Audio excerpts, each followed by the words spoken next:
It's Peter. I work for a company called Micromatic. Micromatic, we are the official partner of Leica Microsystems here in Sweden. So we take care of all the support, sales, service, and everything. So from now on, if you ever need anything concerning this one, or also if you have general microscopy questions for other things, feel free to contact us, and we will help you out. I will leave some cards here, so you have some contact details and so on. So today we'll go through the training of this system, and we'll start by going through the hardware, and then we'll spend quite a lot of time in the software, and towards the end of the day we'll also hopefully be able to have a look at your own samples a little bit and try to set up some experiments with those. That will be helpful for you going forward. But in the beginning I will use my samples just so that I don't destroy yours for the training. What's your own experience with microscopy? Have you used a lot of microscope imaging? I used some, yeah. Some system, but not Leica. Okay, so Leica is new? Yes, okay. Yes, it's new for me. Yeah. I had a few different, but always just for like a short internship. Yeah, okay. So there and there a little bit. I understand. So I will go through some of the basics of microscopy also when we go through the microscope before we jump over into the software. All right. My idea is that we will try to work until lunchtime. We'll probably have a short break so we can get a bit of air and to get that stuff in these rooms. But we'll break for lunch somewhere around 11:45 or something like that, and then we'll continue the afternoon. All right? Okay. There will be a lot of information. I mean, now you're recording this, so that's good for you because you can always go back to it. Yeah, and I will also show you some things in the software that will also be helpful for you, so things are not sticking immediately. Cool. All right, so let's start talking about the hardware and so on. Let me tackle this a little bit. So we have the microscope. This is an inverted microscope. It's the DMI-8 from Leica. So the microscope you have it here, and then over here we have two boxes. The lower one is the control box, electronics and so on for the microscope. And the top one here is the light source. So this is the fluorescence light source. It's a cooled light source, PE4000. So it is one of these multi-line light sources. So we'll come back to that when we look at the software also. One thing with the light source, apart from turning it on, this is I think the only thing that I will really stress when it comes to the light source. So the light source itself, they're all in here. This one has several small light sources. They're all in here. And the light travels through this guy here. I don't know if you can see it. It comes here also. So it goes from the light source, goes around, comes in here. Mm-hmm. This one is a liquid light guide. And this is a sensitive thing. So it has a liquid crystal inside. So you can break it quite easily if you're not careful. So you shouldn't bend it too much, and you shouldn't crush it. So both of those will break the liquid crystal, and you will have much worse transmission in the light guide. So this one, you should always be careful. Make sure that it's nice and free, and no sharp ends. So right now I put it around this one, coming up into here. So just be careful of that.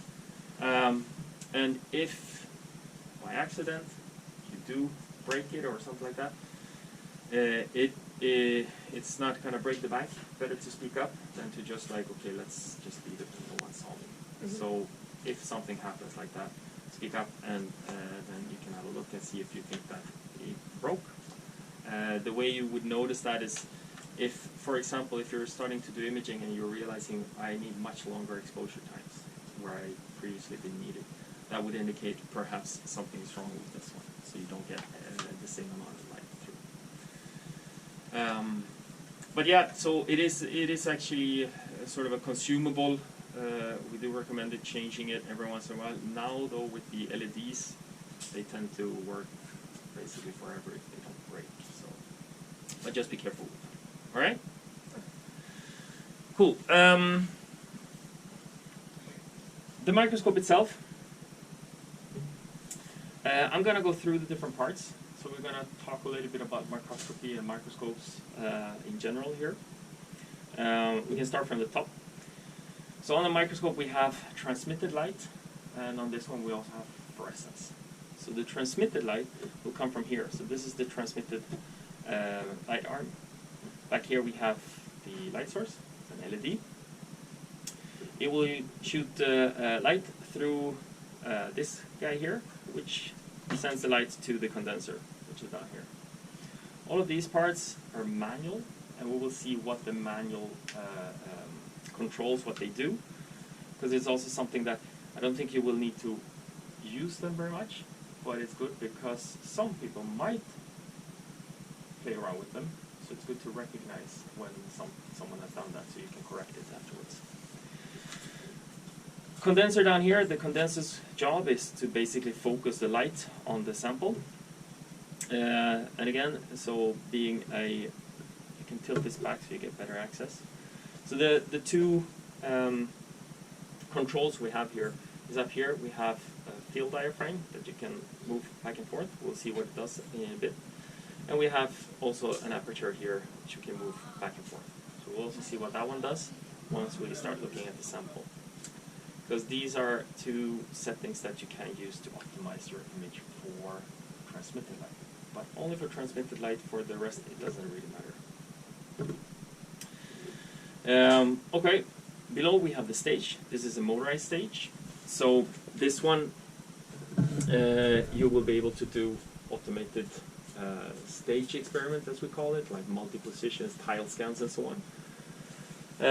And since it's a motorized stage, you do control it with this little guy, which is the remote control. You use these two to control it.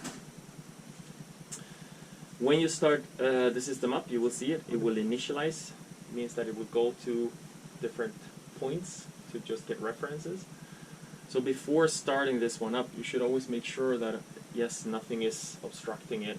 I don't have a objective sticking up or something like that. If you are worried about that, I tend to set it for the 5x objective. That's a low magnification objective. It also has a long working distance, so make sure that nothing is sticking up. We'll see that once we turn this on. Below we have the objective turret. This is a manual objective turret, so you simply just move it around to the objective that you want. Has a little stop. Sometimes in some positions, the weight of the objective makes it so that you just have to make sure that it stops in the right position, otherwise it will just continue. The whole system is coded, you will see that, so even though you move things manually, the system will know which setting you have and which objective you have and so on. We can continue down. We have in here, this is a little thing you can remove. It is there, it's sticking there with magnets. And in here we have our filter cubes. We can also move this one manually to just get the filter cubes so we can see them. So here we have a filter cube. In this one we have two filter cubes. They are both multi-band pass cubes, meaning that in this case they are both quad cubes, so they work for 4 different fluorophores. We'll also have a look at that because there are some things you need to consider when you work with these kind of cubes. So we'll come back to that when we start looking at the samples and so on. A filter cube you can remove like this. On the MI8 they are magnetically held in place, so they are very easy to take out and put in. It looks like this. So I don't know if you have seen a filter or looked at a filter cube before. But they all have the same construction. They might have different casings, but they look like this. So they all come with an excitation filter. So this filter right there, that's where the light from the light source comes in. In here, there's a dichroic mirror at an angle.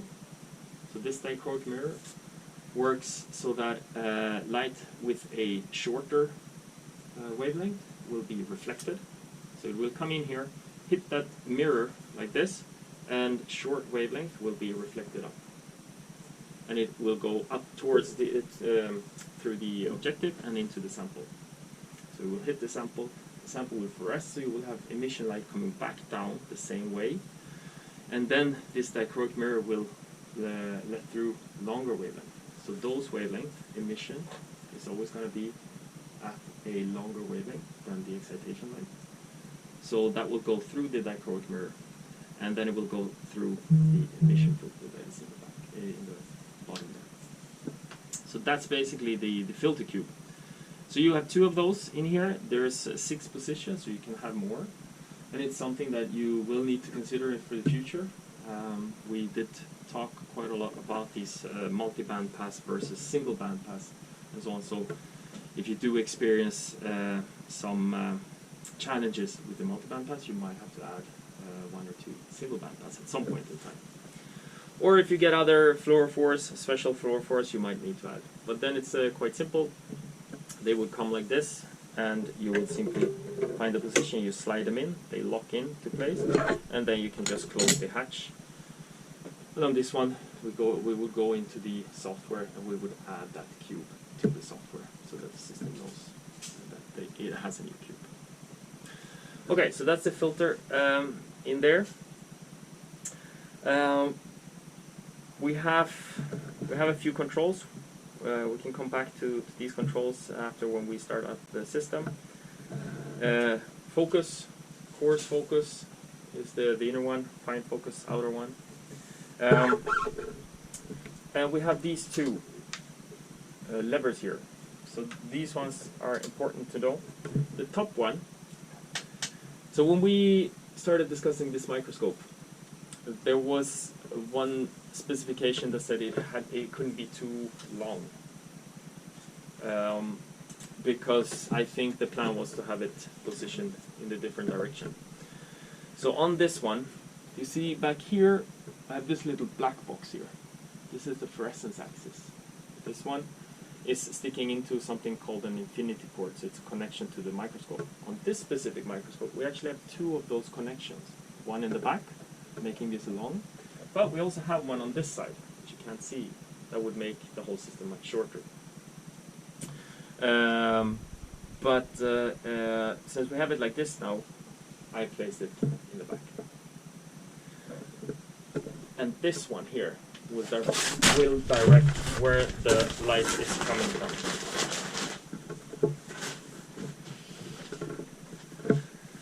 So this one out will direct the light from the back towards the sample. If I push this in, it will be the one on the side. So if you're ever here and you're trying to do fluorescence, you get no light, just have a quick look so that this one is out.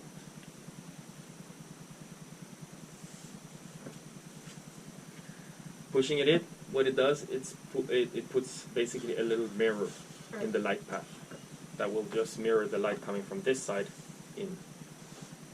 By pulling it out, you pull the mirror out so that the light is coming straight through from the back.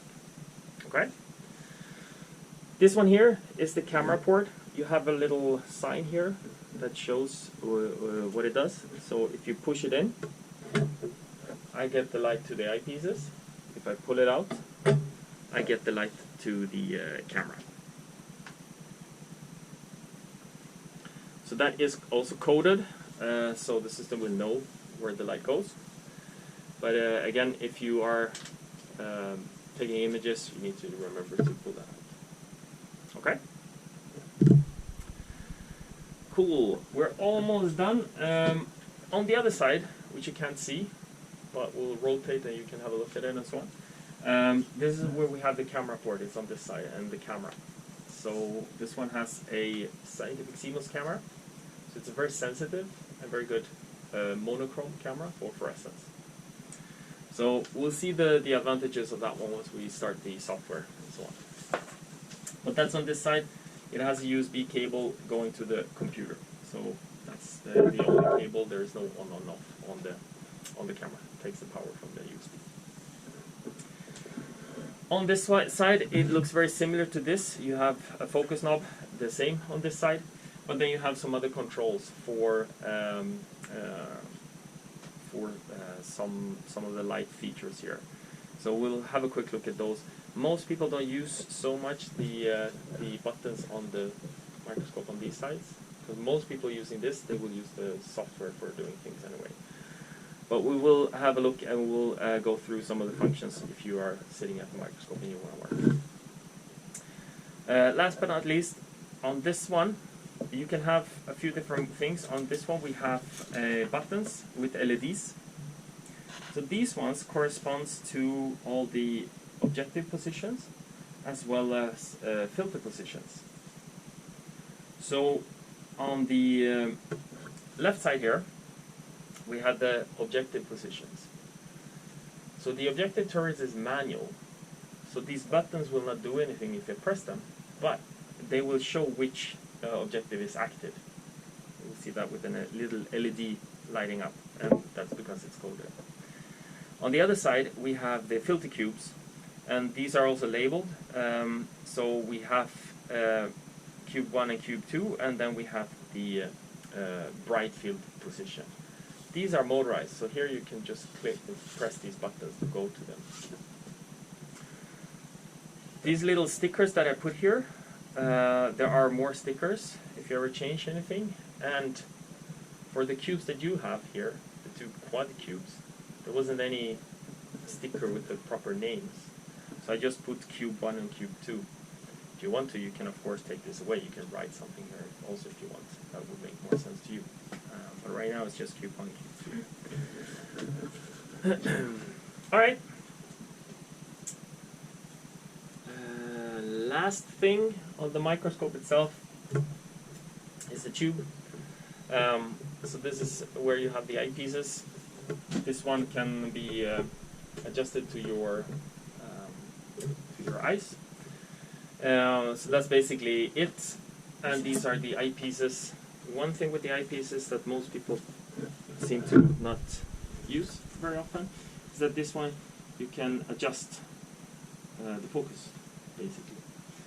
So you see here in the middle there's a metal line here. That's sort of the default position. And then if I have different eyesight, to be able to see sharp if I have these both, so now they would be the same. But if I have different eyesight, I would start by focusing the system with my dominant eye. So I would just close my other eye, focus the microscope, and then I would switch eye, and instead of, I would focus the microscope using these, and then I would switch eyes, and I would use this to focus it for my other eye, to get sharp for both eyes. So that's how you use these. Most people, they don't use this very much because most people don't sit at the microscope looking in the eyepieces. But it's good to know because very often when I come to the microscope, these will be either all the way in or all the way out, just because people are turning them a little bit and then they end up in the extreme positions. And at that point, especially if they are differently set, you might feel like you're not getting a sharp focus in the microscope. So it's good to know that these ones will do that. I don't know if anyone is working with their glasses on, but these little eye cups, they come off. So if you are using glasses, you might want to take these off so that you can get to it properly. Cool. Any questions so far? Fairly straightforward. That's good. So I will turn on the system right now. So on this system we have basically three things that we need to turn on. The order doesn't really matter. We have the light source up here, a little button. I will turn that on. So this is the light source coming on, and then on the electronic box you can see when you sit here there's a little on and off button down here. You will turn that on. That turns on the microscope. So turning on the microscope now, it will start to initialize. stage is initializing, so this is the movement that it will do. So we'll find its endpoints, and it will go back to the middle. And then the third thing is the computer. The computer is on right now, but it's a computer, so the button is the one that is lit there. If it's dark in here, some people did put a little sticker or something to see the button a bit better, but it's the one that is lit. That's the on-off button.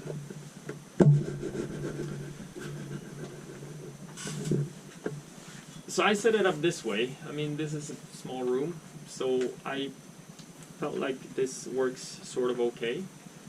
It might be better than to have it. It would also fit to have the microscope, so I would be sitting here, but maybe you prefer like this so that we're not in the way here. You can move this around as you want. Now everything is put together, so just to sort of turn things and so on, that's perfectly fine to do. The only thing, be careful with liquid light. So the software has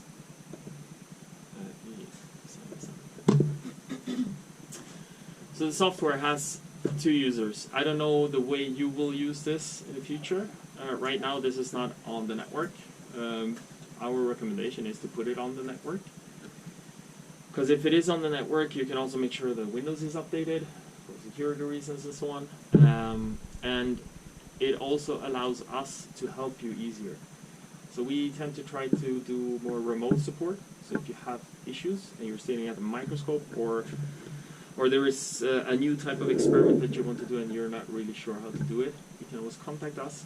And our first line of help would be to set up a remote support, where we take control of the computer and the microscope together with you. So then we'll walk through the issue you're having, or we're walking through the new experiment you want to do. Or we troubleshoot, if you have some issues, it's easier for us to troubleshoot by taking control of the microscope.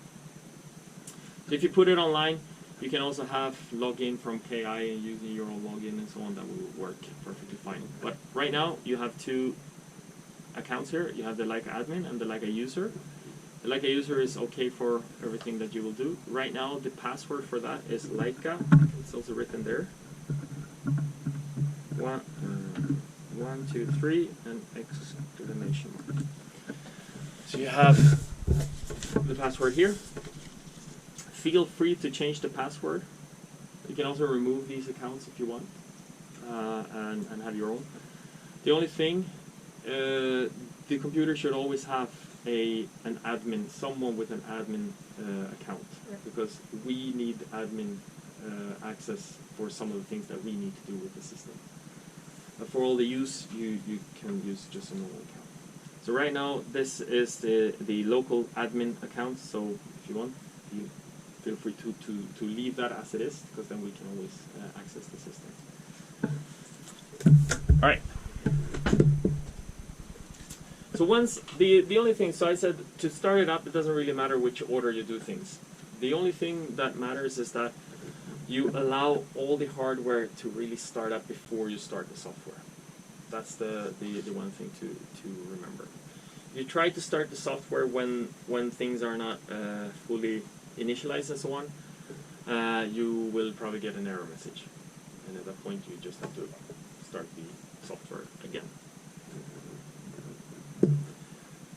Software is LSX. The icon is here. So I will start off by just double clicking on this.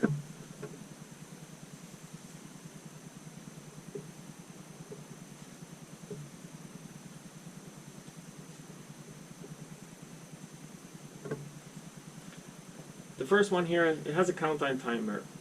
So if you don't do anything, it will continue automatically. I will click on that to stop that timer to show you. So in this first window, if you're going to do imaging, you can just go OK on the standard configuration here. The top one here you should never touch. It only has one option, but it should always be what is written there. The configuration here is the standard configuration. That's for when you want to do imaging, when you want to use the microscope and take pictures. But sometimes you might want to open this up and just look at your images, or work with your images. If that's the case, you can use the offline configuration, because LSX always needs to have a connection to a microscope for it to work, and the microscope needs to be on so it can communicate with it. So if you try to start up the standard configuration before starting this microscope, it won't work. It'll give you an error message. But the offline, that's a configuration that has sort of a demo version or emulating a microscope. So that one will run.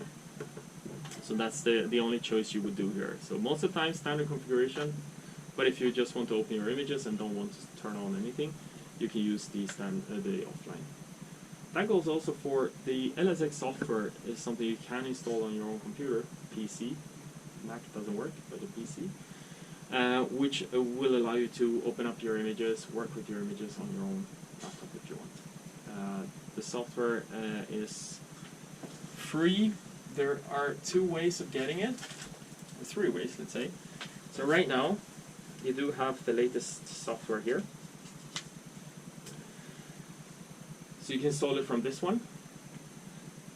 When you install it, there are a few choices you have to make, and there is we have a video on our YouTube channel that gives you some information about those things you need to choose. You can also let me know, and then afterwards you also need to make this hardware configuration to be able to open up so you create your own offline, because if you have it on your computer you won't have anything connected to it, so you need the offline. So there is also some instruction videos for how to set that up. So if you want that, let me know, and I will send you the videos for that. There is also another way on the Leica website. If you just Google LSX Leica, they will point you to the website, and there you can download a light version of the software. That light version will also allow you to open up your images and have a look at them. Benefit with the light version, it is, as the name says, light, so it's smaller for the computer, smaller to run. If you install this, it's a full software, but you will only use a little small part of it. It will be a bit heavier for the computer. But there are some things in the light version that you won't have, that you would have if you installed this one.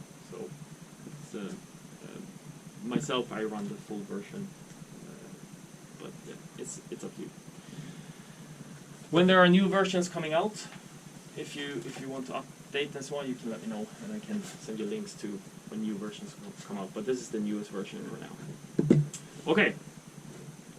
So that's a bunch of things about this first one. So to remember, standard configuration when you want to do imaging, offline if you just want to have a look at your images. Okay. There are a few other things that you can do here, but I won't go into it.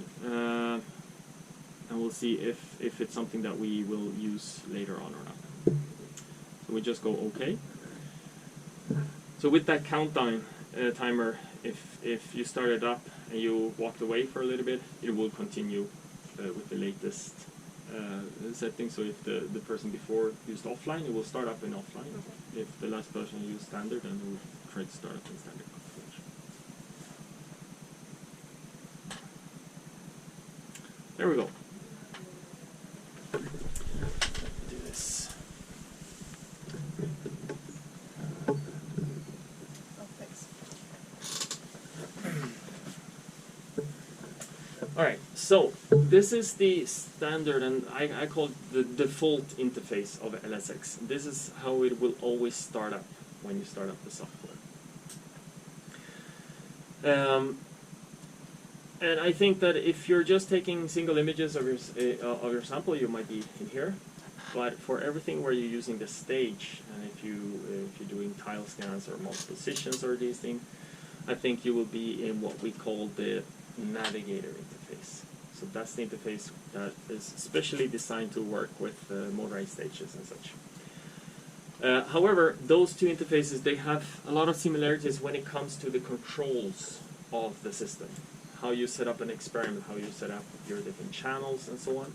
So everything, all of that looks the same. So I tend to start in here when I go through all of these settings, because that looks the same in Navigator.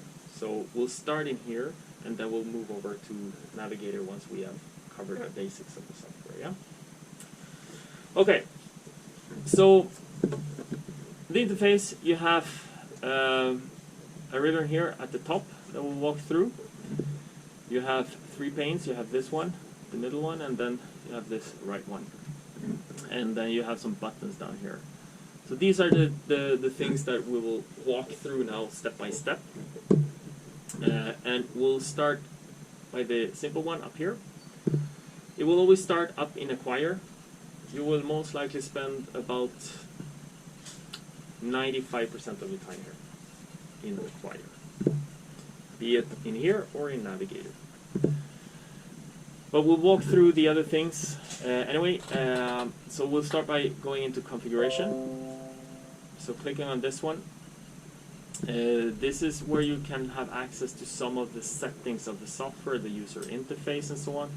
Some of the camera preferences. This is some settings that you might want to change, but we can get to these settings in a different position, so you don't need to go into configuration. And we also have some settings for microscope, stage, and so on and so forth in here. And some other settings with memory and so on. So all of these things are set up the way that will most likely be best for you guys. So this means that configuration is a place where you should not need to go in ever for it. As it stands right now, the only time when you would want to go in here is if you have added a new filter cube, or if you have added a new objective. And if you have, we can also walk through how to do that at that point. It's not a big deal. Other than that, you shouldn't need to go into configuration. But it's good to know what it is and where you find it. So then we have Acquire again. We jump to Process. So in Process, this is where you can process images. So here you have a bunch of different things you can do to captured images already. You can crop them, resize them, merge them, and so on and so forth. Adjust sharpness, colors, and so on also. So a lot of these are available. Some of these are not available because they are license protected. So you need licenses to be able to do things here. For some of these at least. And some of them, like this deconvolution, you don't have licenses, so there is actually nothing under there at all. So you will notice if there is a need for a license or so. But here you can do a bunch of these type of process to your images. And at this point, I like to point to this little guy here. There's a little red dot here. It has an eye for information inside. And you will find this in several places in the software. You see it here. You can also see it there. And you can also see it up here. If I open up this, okay, right now nothing. So we'll see it in other places also. This is a very nice feature of the whole system, and if I click this, it opens up a browser. It doesn't go online, it doesn't need internet for this, it just uses the browser to read a locally stored file. So this is the first time we start this up, so I will just use the recommended settings. So it's open. It opens up Internet Explorer, and okay, now that disappeared before I have time to do anything. You have to just push Allow Blocked Content. And when doing that, it opens up the help file where I've clicked this. So I click this in Process Tools. So it opens up the help file in Process Tools. Now I can click my way through here. So here we can see the all these menus. So you can see crop, resize, combine. So that's all of these things. So I can click on this and I can read how this tool works, what I can do with the crop tool. And this goes for basically everything in the software. So the help file is really, really helpful and very, very useful. So I use this. I use the help file still for some of the more obscure features, and also some of the quite basic that we rarely go into in these kind of menus. But my point is that use this when you're here. If there is something you want to do and you're not really sure how to do it, if you have managed to find your way to the tool, you can always click on the little eye. If you can't even find where this is, you can always open the help file up here. Log content. And now in here you can search for something. So you can also use the help file like that. I always say, when you sit here, if you have questions, if there is something you're not really sure how to do, if you have colleagues around that are using the microscope, that knows the microscope, ask them for help. Then go to the help file, or you could also switch those, start with the help file, then go to colleagues. And if you're still not really sure how to do something, just contact us, and we'll help you. Alright, so this is the process tab. You might be in here to do some of these things, potentially. The last one is quantify. In the quantify tab, we can do a few different kind of quantification. I tend to give the example of just drawing a line profile. When you do fluorescence, if you have an image of a cell, you draw a line and you see how the different channels that you acquired, how the intensity changes over that line. So that's a typical quantification tool that is used. But you have a few different different tools here for that type of quantification. And again, you have the little eye, click on that, allow block content, you have tool, and you can read about these tools and how they work. Okay? So I will most likely not go through anything in the process tab and the quantify tab today. I tend to leave that for you to explore if you need it. And if you need it and you need help, let us know and we'll help you. But since there are not so many that use these tools, I tend to spend my time elsewhere during this time. Okay? Cool. So I will jump back into Acquire. I can also mention then, when we were on this quantification and so on, you have also an analysis license with this purchase. We decided to have that training later, after summer, when people are back. So that's a new software for Leica. It's not a new software on the market because it's a software that's been on the market for several years. It's been developed for many, many years. But it was purchased by Leica recently, and it's called Avia. And Avia is a very, very powerful software. And included here we have a 1-year subscription to their web interface. And the web interface is very convenient because it allows you to access it and work with it from any station if you want, one at a time. So, and you upload your images to there and you work on them online and you can get your analysis out there. So it will be very interesting to see. It's also new to me, so I don't know exactly how it works or all the things you can do. It looks very, very promising, and I think that the analysis that we talked about here is what this one will manage to do for you. But that's all things that we'll come back to when we look at the software, and we'll see what that can be useful for you. So with the software, we cannot really quantify the fluorescence intensity of our cells. So it's possible, but... Yes, so with this software, it's possible to quantify it if you use these kind of things, but that's a very manual thing. So you have to, in this case here, you could circle your cells and you can look at the average intensity inside of there and so on. So very time consuming, so it's not automated at all. Okay. The LSX software has an analysis module, but we talked about the analysis that you're doing here and the type of samples you're doing, and that analysis module was not powerful enough to manage that, which is also a reason why Leica decided to, the best way was to purchase this very sophisticated software rather than trying to improve their own analysis software. So that software is a software that, the way I see that it will work, so I can't guarantee this until we actually look at it more, but it will do all the segmentation. If you have your sample with several cells, it will segment out single cells, it will look at the intensity in those cells, give you that as information, and so on and so forth. So this is the whole idea of that software should be able to do what you need to do. You can already have a look at it. It's called Avia. It has a lot of very nice videos online, still under the old company, and so on. So it's AIVIA. So there you can get a sense of the things that you can do with this software, to sort of whet your appetite for later when we go through it. All right.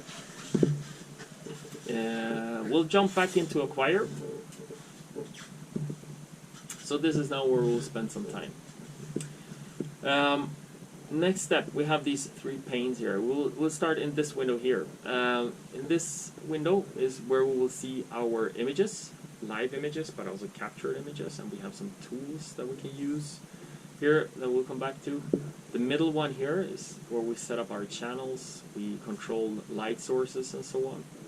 And over here we are controlling all the other parts of the microscope. And in this microscope, that most of the things are coded, manual coded. We will mainly control the camera over here. This is also where we choose what type of experiments we're going to be doing. So to move forward here, I will load up a sample so we have something there. So for this, let's turn to these two. So with this we have two sample holders. This one for multiple plates, so we'll use that later. We have this one which is a universal holder, so these ones slides. They have a little bit of they are not going so easy because they are new, but they will probably slide easier and easier as more you use it. So these ones you can use for petri dishes and slides and so on. So I'm going to put a slide here. Since this is an inverted sample microscope, I will put the slide upside down, pointing down. And with this one, I will simply put it in and then make sure that these ones slides so it sits there nice and snug. This you can of course also do while this sample holder is on the microscope. I will tilt this back. To put this one in, there are a few different ways. I tend to do it like this and put it on this side. On this here, you have springs. This is where I want to push it into. So I start it there and then I just slide it towards the back. And once I come to the back here, now that this one has initialized, I don't want to move the stage. There are motors, there are engines here that is keeping the stage in place. You see I can't move it. But I can, with force, overpower those motors. And if I do, the stage loses its position and I will need to reinitialize and so on. So when you put this one in, you should try to be careful to slide it in without having the stage move at all. I slide it in like that, and once that is in, it should be flat over here. That's when you know that it's in correctly.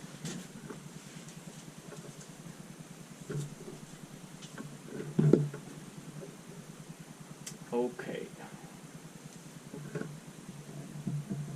So now we'll use these controls to move the stage so that you can see the stage moving in this direction.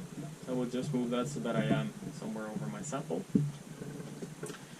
And I have a 5x objective, so overview objective. I have a 20x objective on here. A 20x objective with the high numerical aperture, so this is a very nice objective, good for doing a lot of your imaging. I think this might be one of the ones used the most, actually, as long as you're using cover slipped samples. So this 20x is for samples with cover slip. So if you have a plastic dish or something that is not a cover slip, but maybe a thicker plastic bottom or something like that, this one will not work. So for those kind of samples, we have the next one, which is a 40x objective. This is a 40x long working distance objective.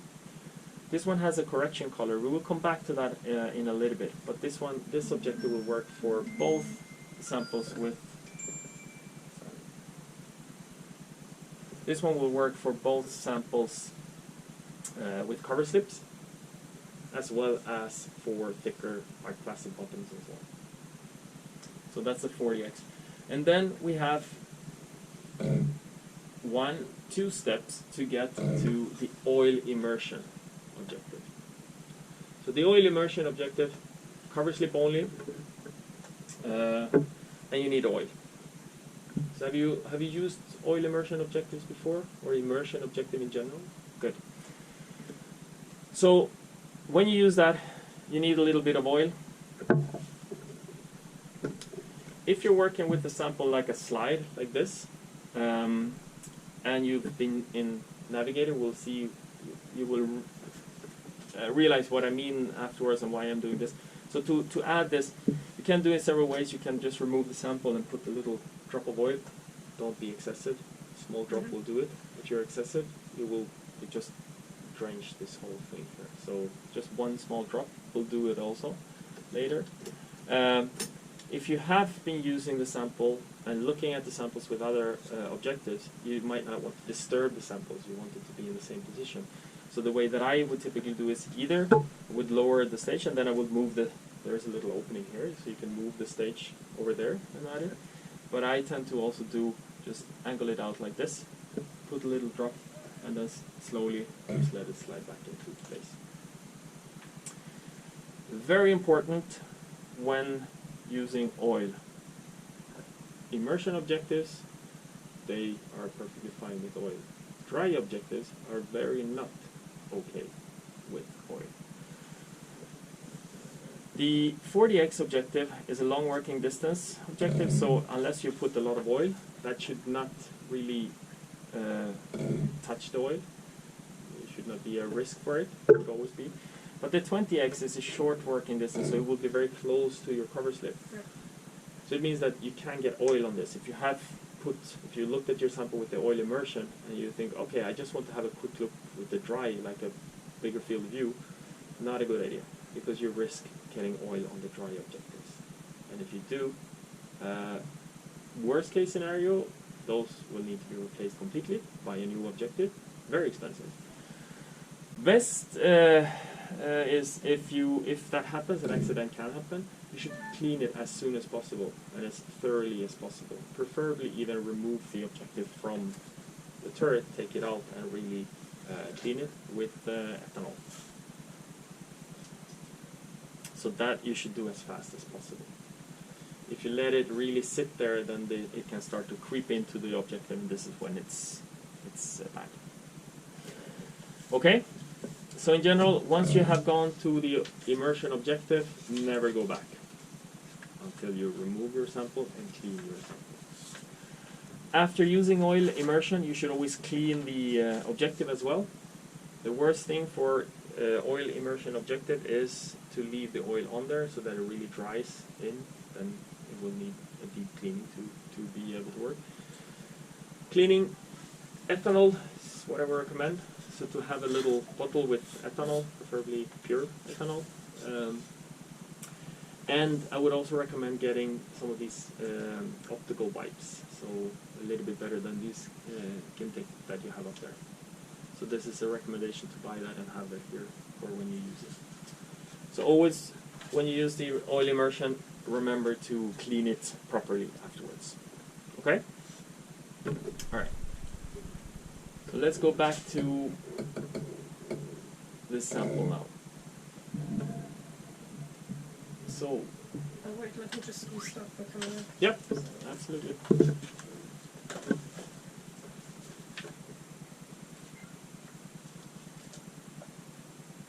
So the 20x objective, is it good for capturing the image from a 96 well plate, or it's not very... No, unless the 96 well plate has a sort of a cover slip bottom. There are 96 well plate with, they tend to use a foam or something like that, that is thin. But if it's a normal one with the plastic bottom, then you would need, in this case here, either the 5x, which would typically be too low magnification for most fractal thing. It's good to get overviews and so on. We'll see what that can do.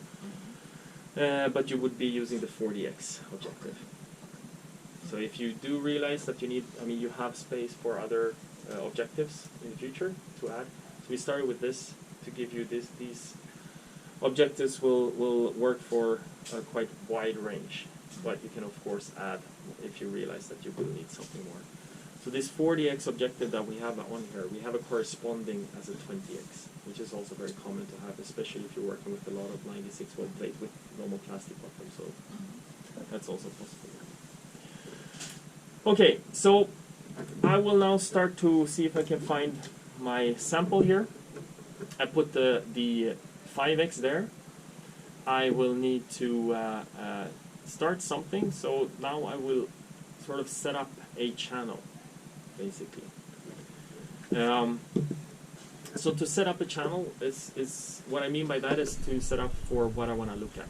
On this sample we will have, there are cells, and they have DAPI, they have Alexa 488, and they have Alexa 555, I think it is. That means that there are blue, green, and red, more or less. So that's what I will set up here. So we can build it from scratch, which is what I will start by doing. So we set up a channel in this middle window here. We start from the top and work our way down. Start by choosing what type of contrast methods we will use. We have bright field, fluo, fluo pH, which is always there, but it's not useful here. So I would prefer it wasn't there, but the software always has it. So we have bright field or fluo, basically. So I will do fluo here. Next step is to pick both filter cubes, and also we have to set up the light source. So this light source, the P4000, is a multi-channel light source. It's built in a way so that it has four, let's say 4 lines. Each line has an additional 4 wavelength in it. So this line here, we can have wavelength around 365, 385, 405, or 435. So you would have to choose that. The same thing here, and the same thing here, and the same thing here. So each of these have 4 lines. So that means you have 16 possibilities here.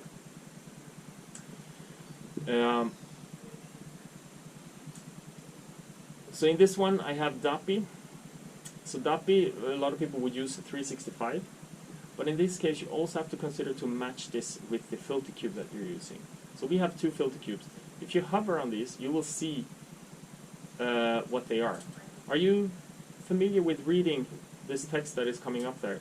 EX375-407 and so on? Okay. So what this means is that, let me do this. So all of these things could be easier if you are snippet tool. Do you know this one? My favorite tool in Windows when I discovered it.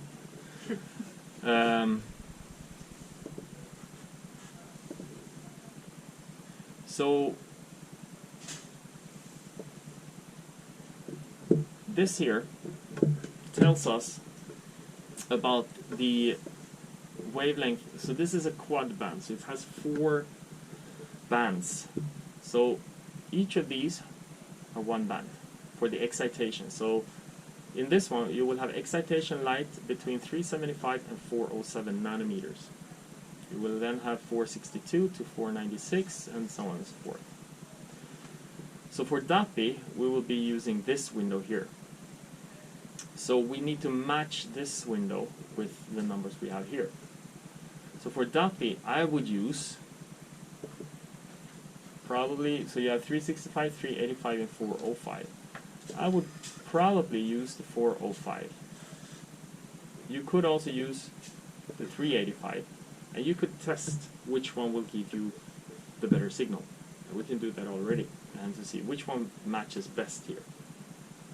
So actually the 385 could be better, but we will have to check, because also all these LEDs have slightly different intensities. I wanted to open up, I can open up this one here. So this is the way this light source is built. So it has a lot of these lines you see here. So the 365 is this intensity profile. So just because it says 365 doesn't mean that it's it's not a laser. It doesn't have just the 365. It would be a little bit of a spread around that number. Okay, so the same as in the excitation window here. So this is what I mean by matching the line with the fluorescence filter. Okay, so that is something to keep in mind when you do this. There is also safety built into LSX, meaning that, so now I have this cube selected. So this is the cube for basically DAPI, FITSI or Alexa 488, Sci 3 for Alexa 555 and so on, and Sci 5, for example, and anything similar to that. So when I have this selected, and now we have these lines available, 385, 460, 525, and 635. This is the only one that I can also click on this one. I can activate this, and I can activate this, but these ones I cannot activate. The reason for it is that 525 doesn't match with the window there in the middle. So the 525 doesn't match. It's outside of any of these excitation windows. So I'm not allowed to choose it. So that's a safety thing. So you will only be allowed to choose to activate a line that is matching with your filter. So if I would change this to a 470, then I'm allowed to choose it, because the 470 is in that range. The same thing with this one. If I would go to 550 here instead, I would be able to choose it. Okay? So if I want to do a DAPI now, I would say that, okay, I want to have this cube, which will contain DAPI. I will activate the 385. I only want that. I don't want the other lines activated. And I will set up a percentage here. So this is the intensity, 100 to 0. So I will start somewhere maybe around 10.